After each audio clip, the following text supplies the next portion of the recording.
Alright, so let's talk about everybody's favorite fighter in the face of boxing, Canelo Alvarez. Welcome to the Average Josh podcast. It's me, Average Josh.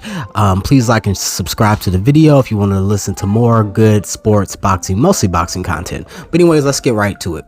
Right now, Canelo is stuck between a rock and a very, very dangerous hard place. So right now, around his weight class at 168, he has the current undefeated former champion and David Benavidez that he could possibly fight. He also has an up and coming, very talented, very dangerous young fighter who just recently beat a man into a medically induced coma, and David Morrell, who he could possibly fight.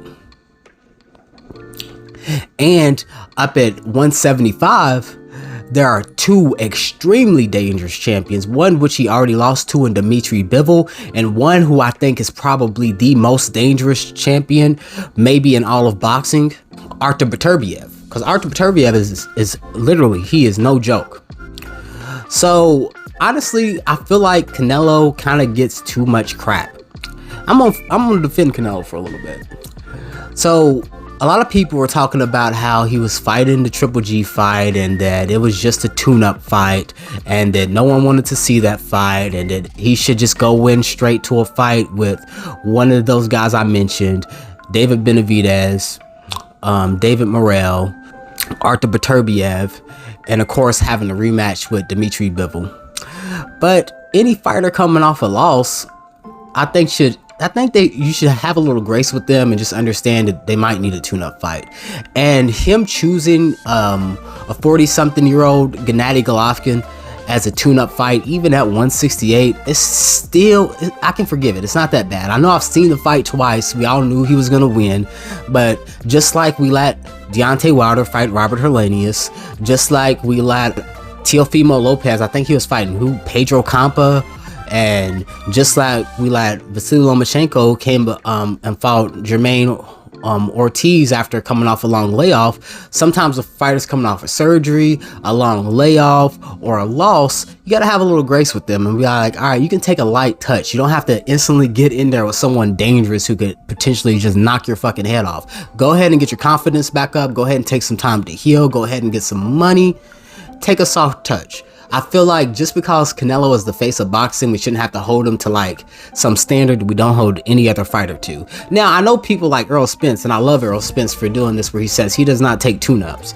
But even when he came off of that car accident and he fought Danny Garcia, I was like, bruh, just take a tune-up, bruh, because you don't know what type of condition your body's in. You don't know what type of brain injuries you could have possibly gotten from that car accident, and to further exacerbate those by taking a fight that's very, very tough is commendable, but it's also really dangerous, and it really had me on the edge of my seat, and I really have a lot of respect for Errol Spence for doing so. But I'm not going to tell everybody that they should be that crazy with their health.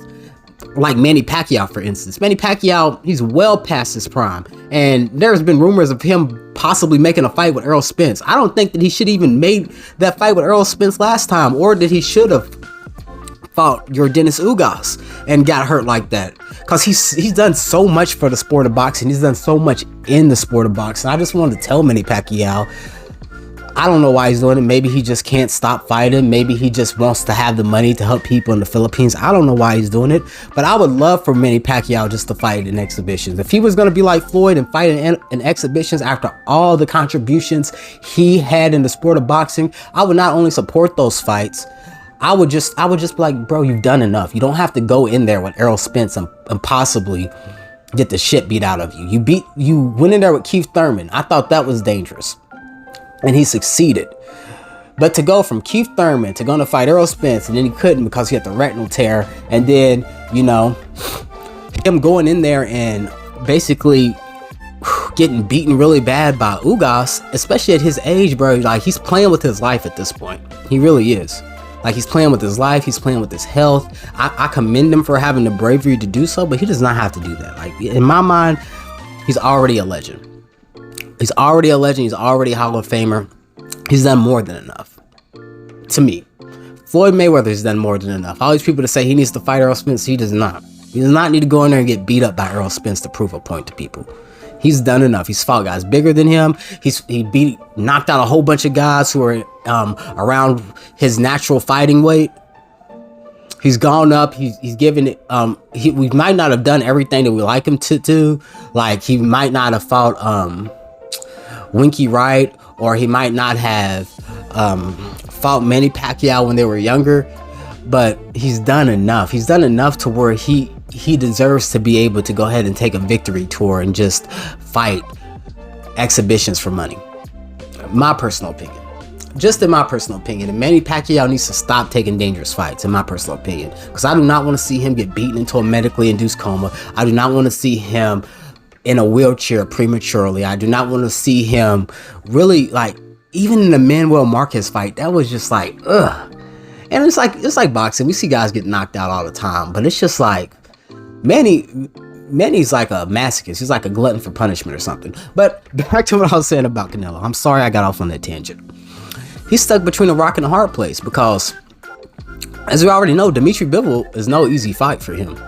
Not only is Dimitri Bivol a natural 175 pounder, and Canelo at most, to me, is probably about a natural 160 pounder. Being at 168 is definitely pushing it. But Dimitri Bivol is a style matchup against them. Dimitri Bivol is big, so he has the punch resistance to absorb Canelo's punches.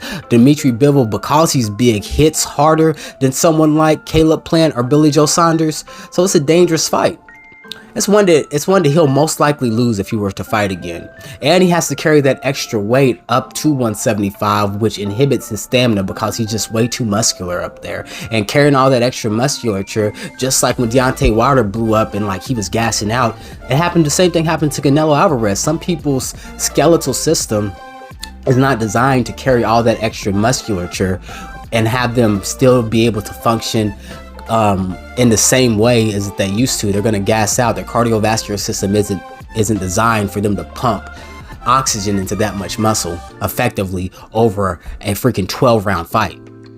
So I really don't even want him to go up and rematch Bivol. A lot of his fans do, and I'll respect him if he did. That's why you don't hear me calling Canelo a duck for fighting Dimitri Bivol. I just want him to fight David Benavidez. He is stuck, but the reason why I say stuck in a hard place is because if he is able to beat Dimitri Bivol and he wants to be undisputed at 175, he's going to have to fight ARTUR Beterbiev. And ARTUR Beterbiev is a fucking monster. I don't see Dimitri Bivol beating ARTUR Beterbiev. I don't see Zordo beating ARTUR Beterbiev. I don't see anybody in that weight division beating ARTUR Beterbiev. ARTUR Beterbiev is a demon. He's bigger and stronger than Canelo. He punches harder than Canelo. He has massive punch resistance. It's like Canelo, like I said, he's a 160 pounder at most, fighting at 175 pounds. It's crazy. So I don't even want him to go up there and just like fight ARTUR Beterbiev. He may be able to do something with him, but I doubt it. I just think that 168 pounds is about right where he needs to be. That's about as far as he can push his natural body to be able to compete with the best in the division. Now, there's a bunch of 175 pounders who I think Canelo could beat. A bunch of them. But he's just not going to beat the top two guys, in my opinion.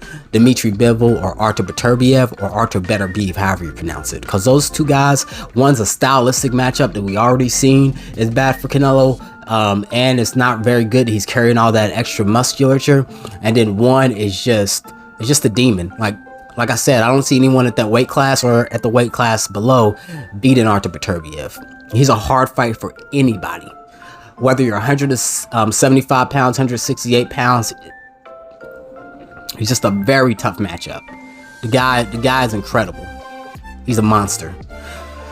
But even if he stays at 168 and, you know, they're talking about possibly that the winner of the Caleb Plant versus David Benavidez, which Caleb Plant's a great fighter, he just doesn't have the punch resistance or the punching power to really detour someone like Canelo Alvarez the same way that Billy Joe Saunders did. They're bigger than Canelo Alvarez, but they don't hit as hard as Canelo Alvarez, and they can't take a punch as good as Canelo Alvarez is because Canelo Alvarez hits hard as fuck. So I do see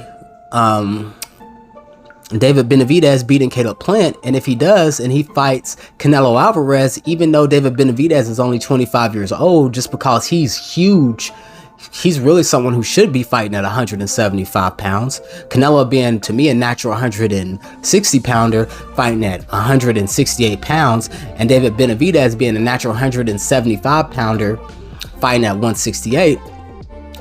David Benavidez is going to have the advantage in size. He has enough size to possibly take Canelo Alvarez's punches. He has very fast hands, and he punches hard enough to actually deter or hurt Canelo Alvarez. So that's good. And he has a high motor. And lately, where he's been in shape, I can pretty much guarantee that he's not going to gas out like he did when he was having all those weight issues. So that's a tough fight. But I do give Canelo Alvarez a 50-50 shot at beating David Benavidez. Even though a lot of people think that David Benavidez is overhyped, I'm willing to bet that once he fights Caleb Plant, a lot of those issues or a lot of those detractors who say that he's overhyped, that's going to kind of go out the window, because I think he is an extremely talented fighter. But part of his talent is the fact that he's huge. He's just a big guy. And then also you have a dangerous fight in David Morrell. It's dangerous. This young Cuban guy is not only 6'1", huge, he's also another 175 pounder fighting at 168, but he is more technically sound than David Benavidez. He has better defense, and he possibly is just as talented and hits just as hard. So now at that point, you're fighting another 175 pounder at 168. Who's also young, who's also fresh. You do have the advantage in experience in him, but in every other aspect, physically, you have a disadvantage. He's just as fast, if not faster than you. He has great footwork. He hits hard as fuck too, and he's way bigger than Canelo. So Canelo's just in a place where he's expected to come back to fighting probably around May once he heals from his surgery, but whoever he picks, whether he goes up and fights ARTUR Beterbiev or Dimitri Bivol, or whether he fights David Morrell or David Benavidez, if David Benavidez is able to beat Caleb Plant, there is a chance that I am wrong and I'm overhyping David Benavidez, and that he does get beat by Caleb Plant, but I just don't think that he will. But there is that chance. But either way, that's like, those are still tough fights. And then down at 160, you have guys like CHARLO, who could possibly move up, and then you have, I believe, Dimitrius Andrade has already moved up to 168, and someone like Dimitrius Andrade, if he fights to the level of his opponent and really trains and comes in there very disciplined, could be a stylistic matchup, could be a stylistic mismatch for Canelo Alvarez, although I do see him beat, most likely or possibly beating Dimitrius Andrade. I would give Canelo the slight edge in that fight. And then CHARLO, who's also, you know, big, powerful, athletic, and I'll give him a slight, I wouldn't say advantage over Canelo Alvarez, but that's probably like, he does have a chance of beating him. It is closer to being even. But, you know, those are all the people who Canelo could possibly fight. I do see that he has dangerous fights, and once, whether it's guys moving up from 160, him staying at 168, or him going to 175, regardless of who he fights from this point, it's going to be a very tough opponent, because there are no more like Callum Smiths or anything for him to fight. There's no more mandatories like Aldernerim, or however we pronounce his name. Like I said, I give him all the credit in the world for beating guys like Billy Joe Saunders, for beating guys like Caleb Plant, because those are great A-tier fighters in my opinion. But I do think that people like David Morrell and David Benavidez are more talented than Caleb Plant or Billy Joe Saunders. That's all I gotta say about that. I'm out. Also, go ahead and subscribe to your boy's channel. It costs nothing to hit the like and subscribe button. Subscribe to your boy. I'm trying to get to 300 subscribers before the month is out. Peace.